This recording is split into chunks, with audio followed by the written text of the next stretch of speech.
What's up guys, welcome back to the FPV Academy, where safety is #1 priority. If you're new to FPV and RC, you've come to the exact right place. Because here at the FPV Academy, we break it down for you, as easy as 1, 2, 3. In this video, I will give you an overview of the essential parts of a drone, also known as multirotor. The most common form of multirotor is the quadcopter, which means it has 4 propellers. Note that 2 of the propellers are spinning clockwise and the other 2 counterclockwise. We also need 4 motors, 2 in each direction.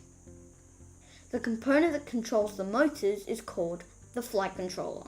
We are using a fully integrated flight controller, which means it includes a receiver and 4 speed controllers.